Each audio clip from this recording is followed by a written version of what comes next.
Hi, I'm Charles. I'll explain how to use SQLite as the backend database for storing and retrieving knowledge embeddings.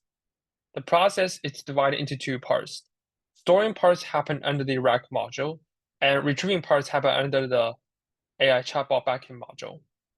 So please first navigate to rack, file conversion router, embedding, and open the table create file. In this file, we're going to use the vector0 and VSS0 extensions.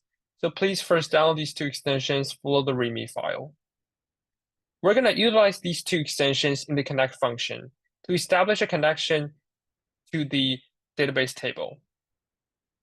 In this function, we're also going to create 4 temporary tables that identify the functions and modules loaded by the extension. It is used for better database management. And we also define row as an object for retrieval later. SQLite is a helper function for the insert function. These two functions together will convert a pickle file data into a JSON string as input and insert them into the database table. Create table is the main function we want to look at. It takes in file name and pickle file data as input.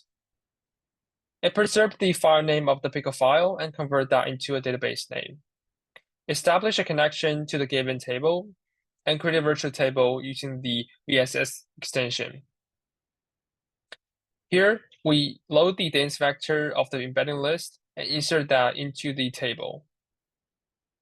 In this insert function, we define row ID and embedding as only 2 columns. But for later customization, you can add more columns as needed. Next, we're going to look at the retrieving parts. Please navigate to AI Chatbot Backend, App, Core, Actions, and open the Llama selector file. In this file, we're going to first set SQLDB to be true. This enables the SQLite database backend support. Under the local selector function, in this if statement, we need to first set the database path. For example, this database path refers to the database created earlier by the table create function.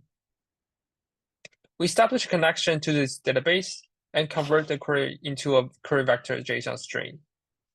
We're going to use the VSS search to find the top 3 matches between our query vector and the embedding vectors in the table. Once we have the top indices, we're going to find the top documents and top URLs and append those to references to generate the final message.